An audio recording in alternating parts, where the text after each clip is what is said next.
కాలమున ఆన్‌లైన్‌లా కలుసుకొని, ప్రభు పేరిట ప్రార్థన చేసి, మరి పాటలు పాడి ఆయన నామాన్ని కనపరిచే కృపించినాడు. అదే సందర్భంలో దైవ వాక్యంలో ఉండి కొన్ని శ్రేష్టమైన తలంపులు మరి మనం ధ్యానించాలని మరి కోరుకుంటా ఉన్నాం. ఈ సమయం నాకిచ్చిన ఈసీవై టీమ్ వారికి మా కుటుంబం తరపున వందనాలు చెప్తా ఉన్నాం. నేను కూడా ఒక చిన్న ప్రార్థన చేస్తాను. ప్రేమగల మా పరలోకపు తండ్రి, మమ్మల్ని మీ బిడ్డగా చేసుకున్నారు. మీ సొత్తుగా అంగీకరించిన స్తోత్రాలు చెల్లిస్తా ఉన్నాం. రాజులైన యాజక సమూహంలోనికి మీరు మార్చుకున్నందుకు స్తోత్రాలు. అదే సందర్భంలో ఈ దుష్టలోకములో పాపభూయిష్టమైన శరీరములో సాతాను రాజ్యమైన లోకములో మేము మీ కొరకు జీవించే నిమిత్తం మీరు మాకు అనుగ్రహించిన ప్రతి సదుపాయాన్ని బట్టి స్తోత్రాలు చెల్లిస్తా ఉన్నాం. ప్రత్యేకంగా ప్రభా అల్లూరులో మీరు ఏర్పాటు చేసుకున్న ఈ టీంని బట్టి మీకే స్తోత్రాలు చెల్లిస్తా ఉన్నాం. వారి ద్వారా జరిగిస్తున్న పరిచర్యకు నీగట్టి కనిపించేయండి. ప్రత్యేకంగా ప్రభా అనేక ప్రాంతాలకు వెళ్ళి సువార్త ప్రకటన చేస్తా ఉన్నారు. అనేక ఆత్మరక్షణ కొరకు, ఆత్మక్షేమం కొరకు వాడుకొని మీ నామం కనపరచుకోవాల్సిందిగా ప్రార్థన చేస్తా ఉన్నాం. ప్రత్యేక ఈ సందర్భంలో ఉదయ కాలమున చదువుకున్న లేఖన భాగంలోని కొన్ని తలంపులు మేము పంచుకొని ఆశపడుతుండగా ప్రభు నాతో మాట్లాడము. కనెక్ట్ అయిన ప్రతి సహోదరు సహోదరితో మీరు మాట్లాడాల్సిందిగా ప్రార్థన చేస్తా ఉన్నాం. ఆన్‌లైన్‌లో ఎలాంటి ఆటంకం లేకుండగా సహాయం చేయండి. మమ్మల్ని మేముగా మీ కృపాస్తులకు అప్పగించుకొనుచు మీ దీవెనలు కోరుకుంటూ యేసు ప్రభు పేరట స్తోత్రములు చెల్లించి వేడుకొనుచున్నాము తండ్రి. ఆమేన్. అయ్యా ఆమేన్. మీరు ఆమేన్. చదువుకునే వాక్య భాగము ఆమేన్. అపోస్తలుడైన పౌలు ఫిలిప్పీయులకు రాసిన పత్రిక మొదటి అధ్యాయము 12 నుండి 14 వచనాలు చదువుకున్నాం. ప్రత్యేకంగా ఈ యొక్క ఫిలిప్పీయులకు రాసిన పత్రికలో సంతోషించండి, ఆనందించండి మాట పలు పర్యాయం ఇంగ్లీష్‌లో అయితే 16 పర్యాయాలు ఉంది. తెలుగులో 18 పర్యాయాలు రాయబడి ఉందయ్యా. అలాగే సువార్త అనే పదం కూడా 10 పర్యాయాలు రాయబడింది. మనస్సు అంటే యేసుక్రీస్తు కలిగిన మనస్సు మీరును కలిగి ఉండండి, ఇట్టి మనసు కలిగి ఉండండి అని మనస్సు అనే మాట కూడా 10 పర్యాయాలు కనబడతా ఉంది. ప్రత్యేకంగా యేసుక్రీస్తు అనే మాట 70 పర్యాయాలు ఉందయ్యా. ఉండేది 104 వచనాలే. 4 అధ్యాయాలు 104 వచనాల్లో అంటే యేసుక్రీస్తు ప్రభు యొక్క నామమునకు ఎంత ప్రాముఖ్యత దైవజనుడు ఇచ్చాడో చూడండి. సరే. ప్రత్యేకంగా ఈ యొక్క పత్రికలో ప్రభునందు విశ్వాసం ఉంచిన మనము అన్ని సందర్భాల్లో కూడా సంతోషంగానే ఉండే ఆ మహా ధన్యత, భాగ్యం దేవుడు అనుగ్రహించాడయ్యా. అన్ని సందర్భాల్లో కూడాను. అందుకని ఒక భక్తుడు తన యొక్క సాక్ష్యాన్ని గురించి తన పుస్తకం ఏమని టైటిల్ పెట్టాడంటే, చెప్పనశక్యమును మహిమాయుక్తమైన సంతోషం నాకు ఇట్లు లభించినది. అంటే మనం పొందిన రక్షణ భాగ్యం ఎంత గొప్ప సంతోషం. ఆ సంతోషము అన్ని సందర్భాల్లో కూడా మనం సంతోషంగానే ఉండే ఆధిక్యత దేవుడు మనకు అనుగ్రహించాడు. కానీ మన సంతోషాన్ని దొంగిలించే దొంగలు కొందరున్నారయ్యో! ఈ పత్రికలో 4 అధ్యాయాలున్నాయి గదా! 4 అధ్యాయాల్లో నలుగురు దొంగలున్నారని ఒక దైవజనుడు తన వాక్యాన్ని నిజం చెప్పాలంటే నేను చాలా ప్రారంభ దినాల్లో మరి బహుశా 1973 ఆ ప్రాంతం అనుకుంటాను. మరి విజయవాడలో ఉన్నప్పుడు ఒక దైవజనుడు చేసిన ఆ ప్రసంగం ఇంకా నాకు గుర్తుంది. నలుగురు దొంగలు. ఆ దైవజనుడి పేరు మీకు అందరికి తెలిసే ఉంటదిలే. జాన్ అని ఒక రేడియో ప్రసంగికుడు. ఇప్పుడు కూడా యూట్యూబ్‌లో కూడా ఆయన ప్రసంగాలు వస్తుంటా ఉన్నాయి. అంటే మన సంతోషాన్ని యేసు ప్రభువుని విశ్వాసం ఉంచిన మనకు సంతోషం, గొప్ప సంతోషం. ఏంటి ఆ సంతోషం? పాపముల చేత, అపరాధాల చేత చనిపోయి నరకానికి తగిన మనల్ని ఆయన రక్షించుకొని, ఆయన రాజ్యవారసులుగా చేసుకున్నాడు కనుక, అన్ని సందర్భాల్లో ఎప్పుడు కూడాను సంతోషంగా, ఆనందంగా ఉండే ఆ ధన్యత, భాగ్యాన్ని మనకు అనుగ్రహించాడు. ప్రత్యేక 4 వచనం అయితే, ఎల్లప్పుడూ సంతోషించండి. మరలా చెప్పుదును ఆనందించండి. అయితే ఇందాక అన్నట్టుగా ఈ 4 అధ్యాయాల్లో మన సంతోషాన్ని దొంగిలించే నలుగురు దొంగలున్నారు. ఒకటేమో పరిస్థితులు, రెండవది వస్తువులు, మూడవది మనుషులే. మనుషులే అంటే ఆహ్, తోటి విశ్వాసులు అనుకున్నాం. పోనీ ఒక కుటుంబంలో అత్త విశ్వాసియే, కోడలు విశ్వాసియే. కానీ వారి మాటలు అంటే వారికి ఒకరికొకరు ఒకరికి గిట్టదయ్యా. ప్రత్యేకంగా ఈ పత్రికలోనే ఇద్దరు సహోదరుల పేర్లు ప్రస్తావించబడ్డాయి 4 అధ్యాయంలో. చూద్దామంటారా? దయచేసి చూడండి. ఆహ్, ఫిలిప్పీయులకు రాసిన పత్రిక 4 అధ్యాయము హ్మ్. మొదటి 3 వచనం చదువుతాను.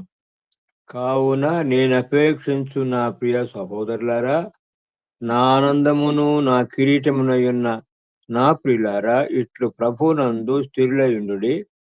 ప్రభువునందు ఏక మనసు గలవారయుండుడని యువొదియను, సుంటుకేను బతిమాలుకొనుచున్నాను.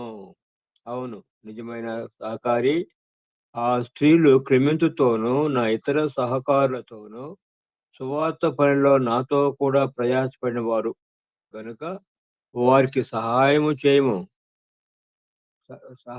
చేయమని నిన్ను వేడుకొనుచున్నాను. ఆ సహకారుల పేర్లో జీవ గ్రంథమందు వ్రాయబడి ఉన్నవే. చూడండి ఎంత మంచిగా ఆ సహోదరులను గురించిన సాక్ష్యం ఇస్తా ఉన్నాడు. వారి పేర్లేంటి? ఒక అమ్మ పేరేమో యువదియ, ఇంకో అమ్మ పేరేమో సుంటికేను. యువదియ అంటే అర్థం ఏంటంటే సువాసన. అంటే ఆ అమ్మ మా సంఘములో మేము సహవాసం కలిగి ఉన్నామంటే యేసుక్రీస్తు ప్రభు యొక్క సువాసన మరి ఆమె పరిణమింపజేస్తా ఉంది. రెండో ఆమె పేరు ఆహ్, క సుంటికేను అంటే అర్థం ఏంటంటే సౌభాగ్యవతి. అబ్బా! మేమెంత ధన్యులమయ్యా! ఇలాంటి విశ్వాసి అయిన సహోదరి అమ్మగారు మా సహవాసంలో ఉందంటే మేము ధన్యులము. సౌభాగ్యవతి. మరి ఇంకా వాళ్ళ గురించి ఏం సాక్ష్యం ఇస్తున్నాడంటే, ని ఆహ్, అవును, నిజమైన సహకారి ఆ స్త్రీలు క్లెమెంతుతోనూ, నా ఇతర సహకారులతోనూ సువార్త పనిలో నాతో కూడా ప్రయాసపడిన వారు. చూడు సువార్త పనిలో ఎంతగా సహకరించి వాళ్ళు సువార్త పని చేస్తా ఉన్నారు చూడండి. ఇంత మంచి సాక్ష్యం కలిగిన ఈ సహోదరీలు. వారిని గురించి ఇంకా ఏమంటున్నాడంటే, వారి పేర్లు జీవగ్రంథంలో రాయబడి ఉన్నాయి అంటే అర్థం ఏంటి? వాళ్ళు కలిగిన రక్షణ నిశ్చిత అంత నిశ్చిత కలిగిన వాడుగా ఉంటున్నాడు పౌలు భక్తుడు. ఇంత మంచి సాక్ష్యం కలిగిన ఈ సహోదరిలో ఒకరితో ఒకరు సరిగా లేరయ్యా. అంటే వారెలా ఉండాలంట? ఒకరితో ఒకరు ఏక మనసు గలవారయునుడని ఒక యువొదియను, సుంటుకేను బతిమాలుకొనుచున్నాను అంటే ఏక మనసు లేదు వాళ్ళకి. ఒకే సంఘంలో ఉన్నారు. మంచి విశ్వాసులు. మరి సువార్త పనిలో ఆసక్తి కలిగిన వారు. దైవజనులతో పనిచేసే ఆ సహోదరిలో అయితే వారికి ఏక మనస్సు లేదు. అంటే ఇట్లా అనుకుందాం. సంఘానికొచ్చినప్పుడు ఈ అమ్మను చూస్తే ఆ అమ్మ ఆహ్, క ఒకరికొకరు వందనాలు చెప్పారు. ఈమె ప్రైజ్ లార్డ్ అంటే ఆమె మొఖం అటు తిప్పుకుంటది. అట్లాగా. అంటే విశ్వాసులే మంచి అనుభవం కలిగిన సహోదరులే. అయితే ఒకరిని చూసి ఒకరు సంతోషం లేదు. అంటే ఒకరి సంతోషాన్ని ఒకరు దొంగిలిస్తారు. ఇందాక నేను ప్రారంభంలో అన్నాను. అత్త, కోడలు ఒకే కుటుంబంలో ఉన్నారు. ఇద్దరు విశ్వాసులే. రక్షణ పొందిన వాళ్ళే. అయితే ఒకరి సంతోషాన్ని ఒకరు దొంగిలించేవాడుగా ఉంటా ఉన్నారు. అంటే మనుషులు. అంటే పరిస్థితులు మన యొక్క సంతోషాన్ని దొంగిలిస్తాయి. వస్తువులు అంటే మరి చెప్దాం అనుకున్నా గాని మన సమయం చాలదేమో అని అయినా ఒక మాట చెప్పేస్తాను. మేము విశాఖపట్నంలో ఉన్నప్పుడు నేవీలో ఒక పెద్ద ఆఫీసర్‌లయన. ఆయన భార్య డాక్టరు. ఇంకొక అమ్మ ఆయన కూడా నేవీలోనే పనిచేస్తాడు. ఆర్ఎస్ మిశ్రా బ్రాహ్మణ కుటుంబం నుండి ప్రభువుని నమ్ముకున్నవాడు. రామస్వరూప మిశ్రా ఆయన పేరు. ఆయన కూడా పెద్ద ఆఫీసర్‌గా నేవీలో రిటైర్డ్ అయ్యాడు. ప్రస్తుతము కన్యాకుమారి దగ్గర ఆయన సెటిల్ అయినాడు. సౌత్ ఇండియనీలే. ఆ ప్రాంతమే. అయినా ఆ దైవజనుడు ఇప్పుడు కూడానయ్యా మరి నార్త్ ఇండియాకి ప్రతి నెల తన సొంత డబ్బులు ఖర్చు పెట్టుకొని అక్కడికి పోయి, అక్కడ సువార్త ప్రకటన చేసి వస్తా ఉంటాడు కదా!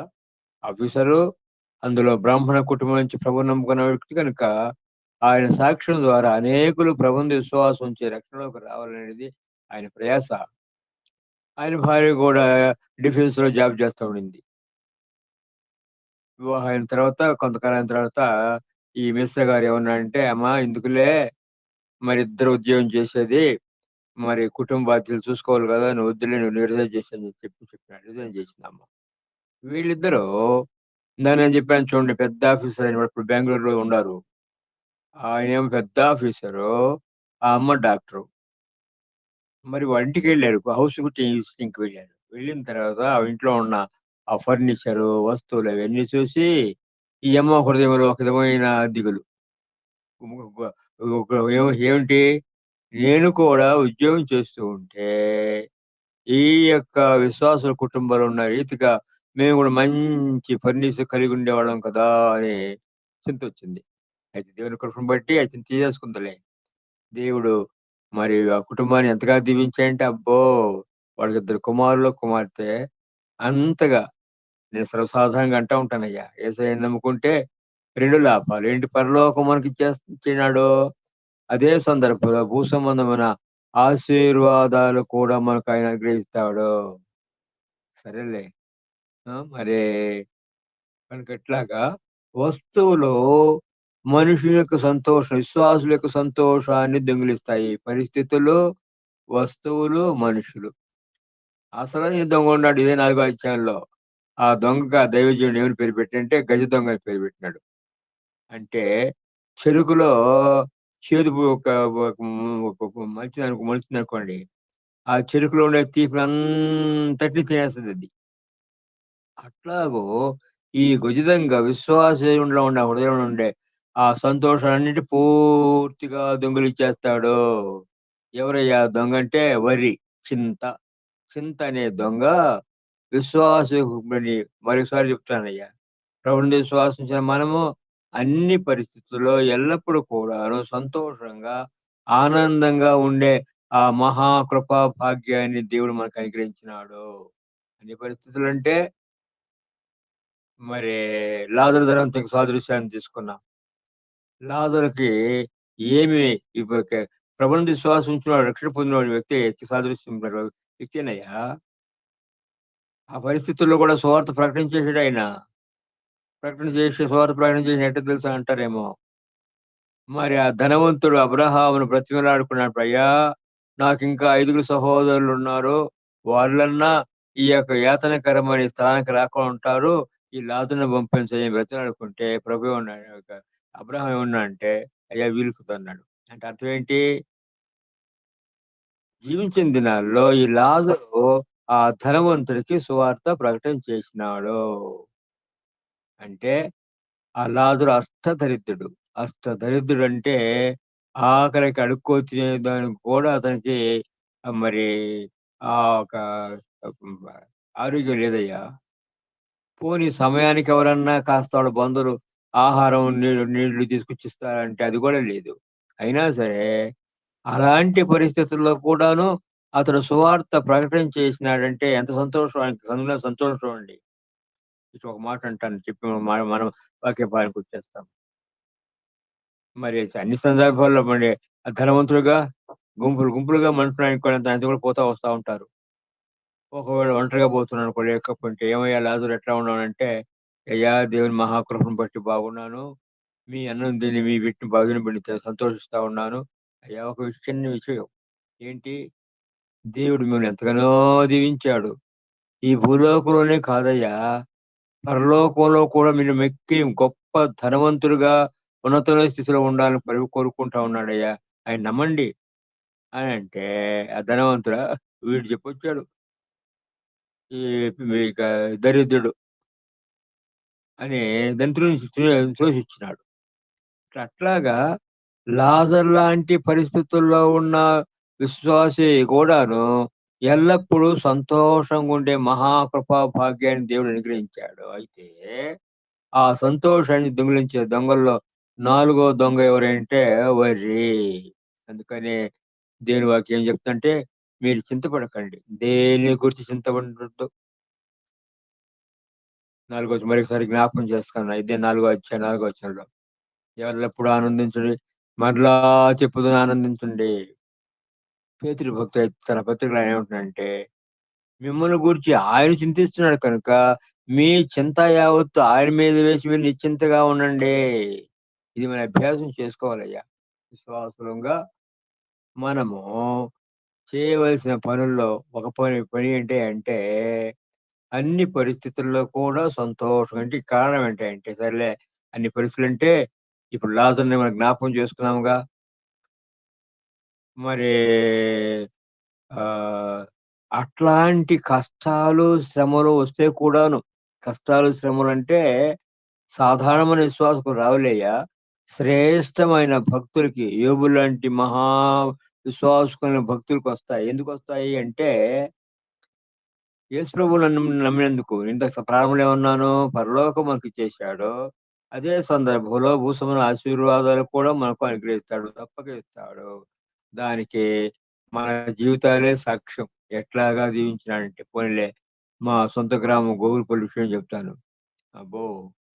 అక్కడ అన్ని రంగాల్లో పైకి వచ్చినోళ్ళు ఎవరు తెలుసయ్యా? క్రైస్తవ కుటుంబంలో ఉండే బిడ్డలే. చూడండి. 8 గ్రామాలున్నాయి. మిగతా గ్రామాల్లో ఈ మరి మా గ్రామంలో నుంచి అంతగా అభివృద్ధిలోకి అంటే మరి రక్షణ విషయం మాత్రమే కాదు. రక్షణ పొందినారు. అదే సందర్భంలో భౌతికమైన దేవుళ్ళు ఆశీర్వాదాలు పొందినోళ్ళు ఉంటా ఉన్నారయ్యా. అయితే కొన్ని సందర్భాల్లో అది కూడా శ్రేష్టమైన భక్తులకు వాడికేం చేస్తాడంటే, కష్టాలు పెడతాడు. ఉద్దేశపూర్వకంగానే పెడతాడు. ఎందుకు పెడతాడంటే, ప్రతిఫలంగా పరలోకంలో అధికమైన బహుమానం ఇచ్చే నిమిత్తము. ఉదాహరణకు మరి పేతురు జ్ఞాపకం చేసుకుందాం. పేతురు మత్తయి సువార్త 19 అధ్యాయంలో ఆఖరి వచనాల్లో 27 వచనం నుండి. పేతురు ఏమంటున్నాడంటే ప్రభుతో, "ప్రభువా! మేము అన్నీ విడిచిపెట్టి వచ్చినాము. మాకేంటయ్యా లాభం" అంటే ప్రభువన్నాడు, "పేతురు నా నిమిత్తం మీరేమైతే విడిచిపెట్టాడో వాటన్నిటిని వాటిని మీరు భూలోకంలో పదంతలు పొందుతారు. రేపు నాతో కూడా సింహాసనంలో కూర్చొని మీరు తీర్పు తీరుస్తారో అధికారం మీకిస్తానని వాగ్దానం చేశాడు. అయితే కొందరు భక్తులకి ఈ భూలోకంలో ఆయన ఆశీర్వాదాన్ని ఇవ్వడు కానీ, దానికి బదులుగా ఇట్లాగా కష్టాలు, శ్రమలు, వ్యాధులు, బాధలొస్తాయి. ఎందుకు? 100 రెట్లు ఇక్కడివ్వాలి. ఆ 100 రెట్లని మ పక్కన పెట్టేశాడు. నువ్వు కట్టామంటే మన భాషలో చెప్పుకోవాలంటే 100 × 100 10,000 రెట్లు పరలోకంలో మనకిచ్చే నిమిత్తము భక్తుల్ని ఇలాగా అంటే మరొకసారి చెప్తానయ్యా. సాధారణమైన మనలాంటి విశ్వాసులకు అలాంటి శ్రమలు రావు కానీ, శ్రేష్టమైన విశ్వాసం కలిగిన భక్తులకి వారికి ఇలాంటి కష్టాలు, శ్రమలొస్తాయి. ఏది ఏమైతేనేమి అన్ని సందర్భాల్లో మనం సంతోషంగా, ఆనందించి, సంతోషంగా ఉండాలి. ఏం కారణం అంటే పరలోకం మనకిచ్చేశాడు. దేవుని రాజ్యానికి వారసులు, హక్కుదారులుగా చేసుకున్నాడు. కదయ్యా! ఈ యొక్క పత్రికలో నలుగురు దొంగలు. ఒకటేమో పరిస్థితులు, రెండవదేమో వస్తువులు, మూడవదేమో మనుషులు, నాలుగవదేమో చింత. చింతనేది గజ దొంగ. కనుక మనం దేని గురించి చింతపడాల్సిన అవసరం లేదు. కారణం ఏంటంటే, సృష్టికర్త అయిన మన దేవుడు, మన రక్షకుడైన యేసుక్రీస్తు ప్రభువు మనను గూర్చిన అన్ని విషయాల్లో ఆయనే చింతిస్తున్నాడు కనుక, ఆయనే జాగ్రత్త కలిగున్నాడు కనుక, ఆయన మీద మన భారాన్నేసి నిశ్చింతగా ఉండేదానికి మనం అభ్యాసం చేసుకోవాలి. చెప్పినంత సులభం కాదులే. ఇది అనుభవపూర్వక విషయము. ఎంతో గొప్ప అనుభవం కింద పోవాల్సిన విషయం ఉంటుంది. సరే.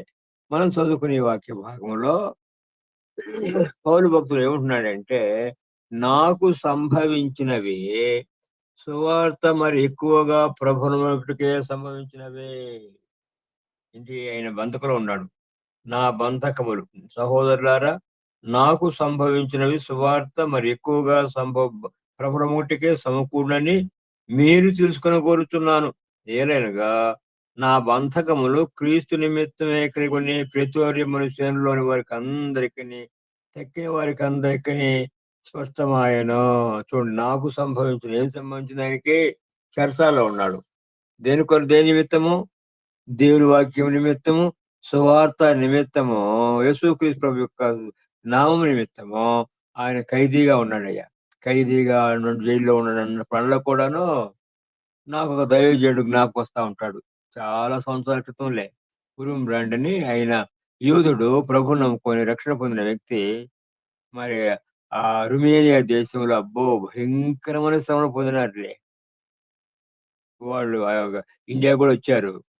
దేవుడు నాకు అనుగ్రహించిన మహాకృప ఏంటంటే, ఆ దైవజనుడిని చూసే భాగ్యం కూడా నాకు అనుగ్రహించినాడు. ఆజానుబాహుడయ్యా. యూదు యూదులంటే చిన్న ఎత్తు కాదు.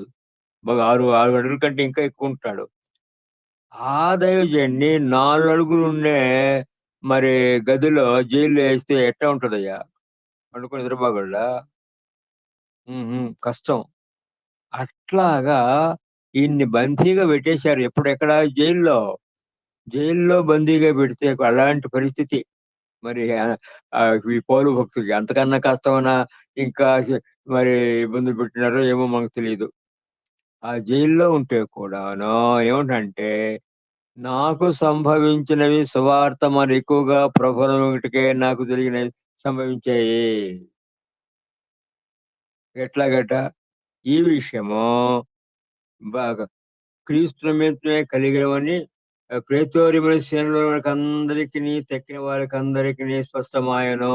ప్రేతోర్యమనే వాళ్ళ విషయం చెప్తున్నాడు. అంటే ఆ జైల్లో కూడాను ఆయన సువార్త ప్రకటన చేశాడయ్యా. చూడండి. జైల్లో ఈ పక్కొక పు సైనికుడిని, ఈ పక్కొక సైనికుడిని ఆయనతో చైన్‌లో కట్టేశారు. ఆ పు ఆ యొక్క సోల్జర్స్ కూడా ఈ సువార్త ప్రకటన పంచుకున్నాడు ఈయన. కొందరు నమ్ముకున్నారు. వాళ్ళు నమ్ముకోవడమే మాత్రం కాదు. వారి ద్వారా కైసర్ ఇంటి వాడు కూడా నమ్ముకున్నారయ్యో! ఇదే పత్రికలో ఆఖరి భాగంలో వాడి గురించి కూడా ప్రస్తావన రాయమంటా ఉంది.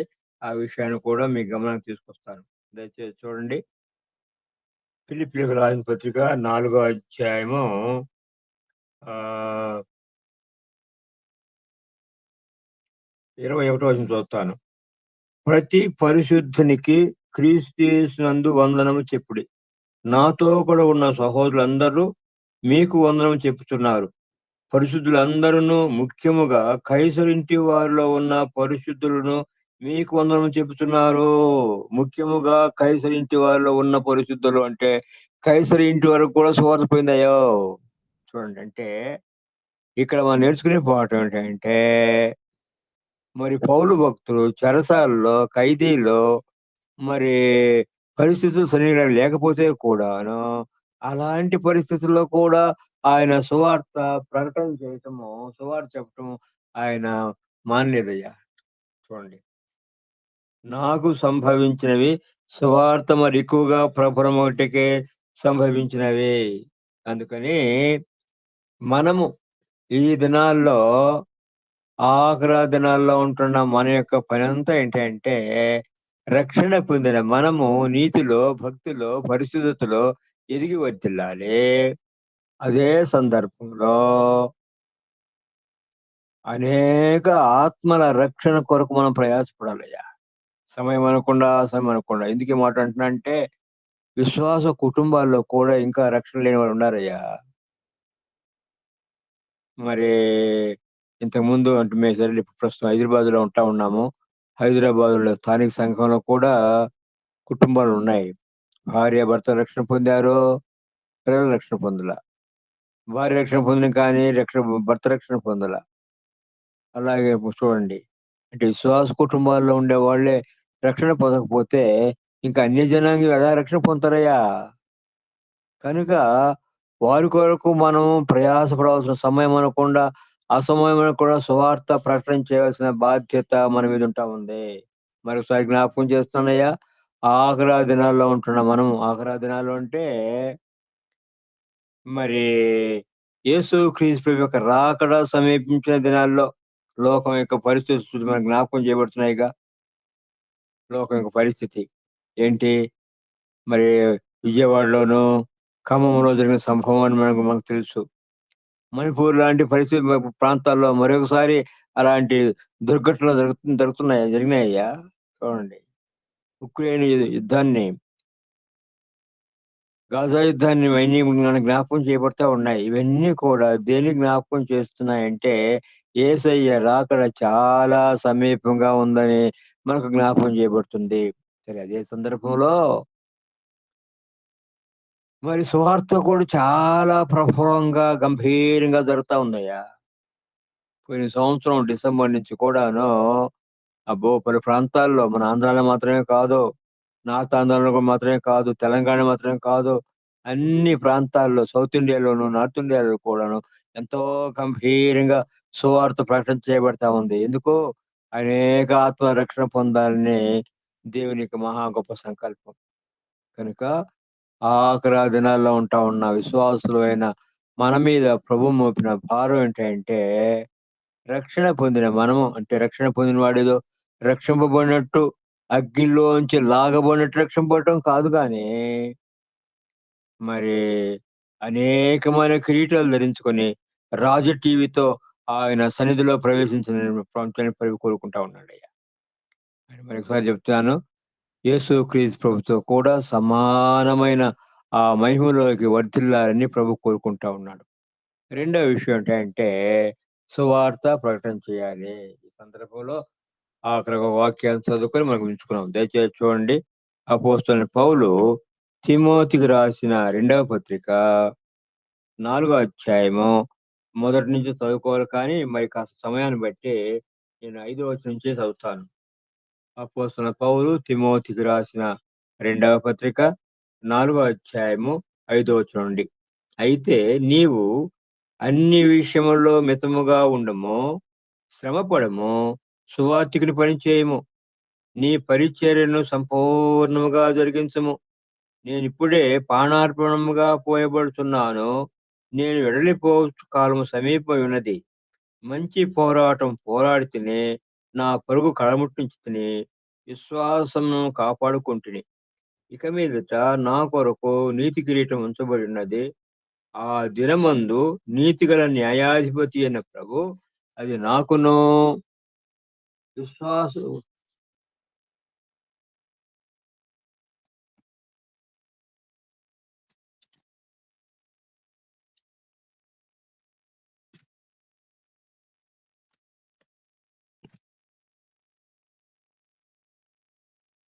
నా మాట వినబడుతున్నాయా?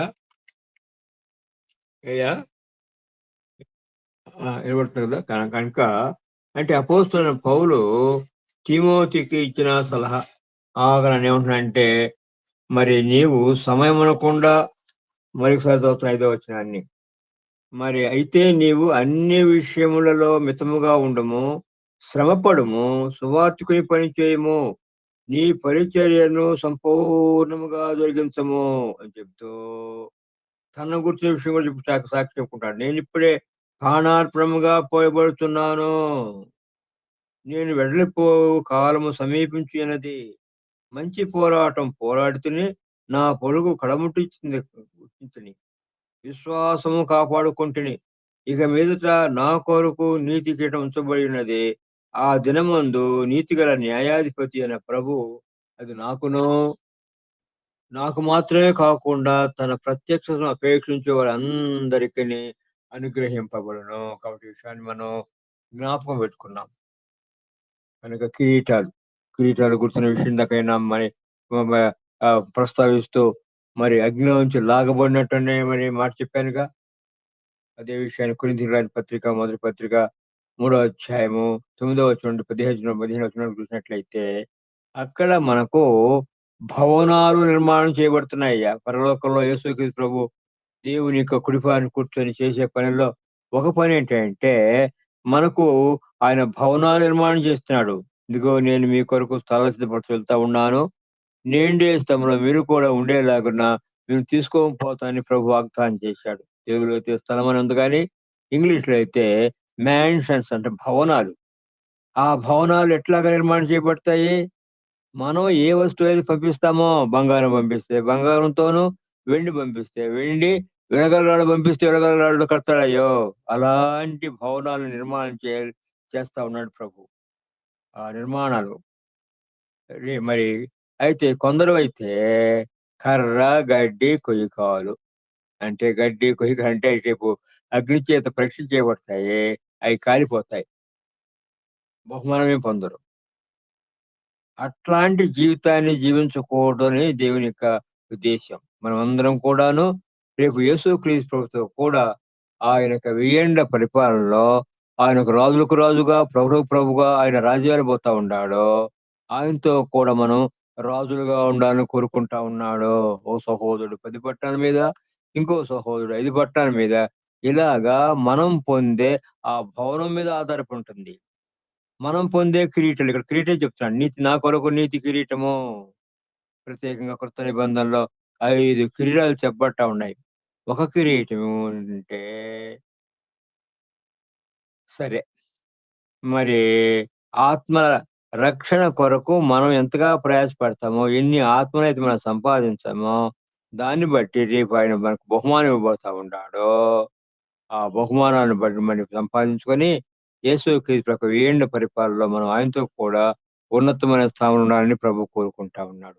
అదే మాట చెప్పి నేను ముగిచేస్తా ఉన్నాను. ఏంటంటే యేసు ప్రభువునందు విశ్వాసం ఉంచిన మనం రక్షణ పొందిన మనము నీతిలో, భక్తిలో, పరిశుద్ధతలో ఎదిగి వర్ధిల్లాలి. అంటే యేసుక్రీస్తు ప్రభుతో కూడా సమానమైన ఆ మహిమలోకి మనం రావాలని దేవునికి మహా గొప్ప సంకల్పము. అదే సందర్భంలో అనేక ఆత్మల రక్షణ కొరకు, ఆత్మల క్షేమం కొరకు మనం ప్రయాసపడాలి.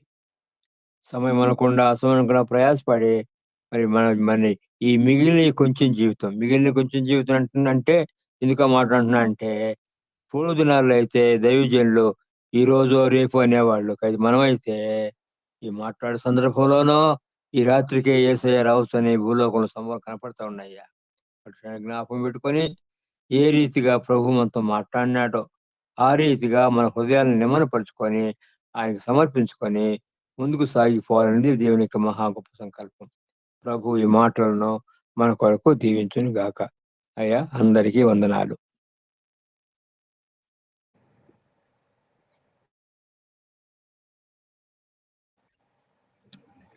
దేవుని స్తోత్రం. అందరికీ వందనాలండి. ప్రార్థన చేస్తుంది. స్తుతి స్తుతి స్తుతి స్తుతి స్తుతి స్తుతి స్తుతి స్తోత్రం స్తోత్రం దేవ స్తోత్రం తండ్రి. మహాగరుడ మహోన్నతానికి వందనాలు. స్తోత్రాలు దేవ స్తోత్రం తండ్రి ప్రభ. ఇది మన తండ్రి ప్రభు కాల్సిన మన తండ్రి. ఆయన వాక్యం చేస్తుంది ప్రభ. మాతో మాట్లాడిన విధానం బట్టి నీకు వందనాలు స్తోత్రాలు తండ్రి ప్రభ. ఇదిగో నా తండ్రి ప్రభ. మేము ఇంకా జీవించిన కాలం అంతా కూడా ప్రభ నాయన నీ యొక్క స్వార్థ భారం కలిగి నాయన జీవించాలని ప్రభ. ఈ లోకానుసారంగా తండ్రి ప్రభ జీవితం వ్యర్థమని ప్రభ మాతో మాట్లాడిన విధానం బట్టి నీకు వందనాలు స్తుతులు స్తోత్రాలు తండ్రి ప్రభ. ఇది మన తండ్రి ప్రభ మీరు సహాయం దయచేయండి ప్రభ. నాయన నీలో తండ్రి ప్రభ ఇంకను తండ్రి ప్రభ నాయన మరి ఇది మన తండ్రి ప్రభ నీ యొక్క పేర్లు అయితే పెట్టుకుని ఉండి ప్రభ మరి మేము లోకానుసారంగా జీవిస్తుంటే దయతో మమ్మల్ని క్షమించండి ప్రభ. నేను ఇది మన తండ్రి ప్రభ లాజరు వంటి జీవితాన్ని మేము జీవించి కృపను దయచేయండి ప్రభ. అయానికి వందనాలు స్తోత్రాలు ప్రభ. నాయన నీ వంటి స్వభావం కలిగి మేము జీవించే కృపను దయచేయండి ప్రభ. లోకంలో ప్రభ శ్రమ ఉన్నప్పటికీ ప్రభ నాయన నీ చిత్తానుసారంగా తండ్రి ప్రభ మీరు అక్కడ సమయం వరకు కూడా ప్రభ మేము నమ్మకముగా తండ్రి ప్రభ విశ్వాసముగా ప్రభ నీలో జీవించే కృపను దయచేయండి ప్రభుని స్తోత్రాలు. అయ్యా ఇదిగో నా తండ్రి ప్రేమ నిజమే తండ్రి ప్రేమ మా యొక్క తండ్రి ప్రేమ ముగింపు ప్రేమ నాయన రేపు ఎప్పుడు అనేది కాకుండా తండ్రి ప్రేమ ఈ దినమందు తండ్రి ప్రేమ ఇప్పుడు ఉన్న వారివి తండ్రి ప్రేమ ఇప్పుడు ఉంటున్నామో లేదో కూడా తెలియని రోజుల ప్రేమ ఇవి ప్రేమ అటువంటి సందర్భంలో అటువంటి దినాల్లో మేము ఉన్నాం ప్రేమ అయినప్పటికీ తండ్రి ప్రేమ మమ్మల్ని క్షేమంగా ఉంచి మా యొక్క దినములు పొడిగించి ప్రభ నీ చిత్తంలో ఉంచినందుకు నీకు స్తోత్రాలు. అయ్యా ఇదిగో నా తండ్రి ప్రభ దినములు చెడ్డగా గనుక తండ్రి ప్రభ సమయమున పోనీ యొక్క తండ్రి ప్రభ సమయమందున తండ్రి ప్రభ నీలా తండ్రి ప్రభ ఉన్నట్టుకు సహాయం దయచేయండి. విశ్వాసముతో ఆత్మీయత కలిగి ప్రభ ముందుకు కొనసాగడానికి సహాయం దయచేయండి. నైనా వాక్యం చెప్పిన బిడ్డ నైనా నాన్నగారిని జ్ఞాపకం చేసుకోండి ప్రభ. తండ్రిని దీవించండి ప్రభ. ఆరోగ్యంగా తండ్రి ప్రభ బలపరచండి. ఆత్మీయంగా ఇంకా బలపరచమని అడుగుతున్నాను నాయన. స్తోత్రాలు. నేను వారి కుటుంబాన్ని దీవించండి. వారి బిడ్డలను దీవించండి. ఆశీర్వదించండి. సహాయం దయచేయండి. నీ కృపా కాపుదల దయచేయండి. సమస్తము నీ చేతులకు అప్పగించుకోవచ్చు. యేసుక్రీస్తు నామమున ప్రార్థించి స్తుతించి అడిగి పొందుకుని ఉన్నాం తండ్రి. ఆమేన్. ఆమేన్. ఆమేన్. ఆమేన్. ఆమేన్.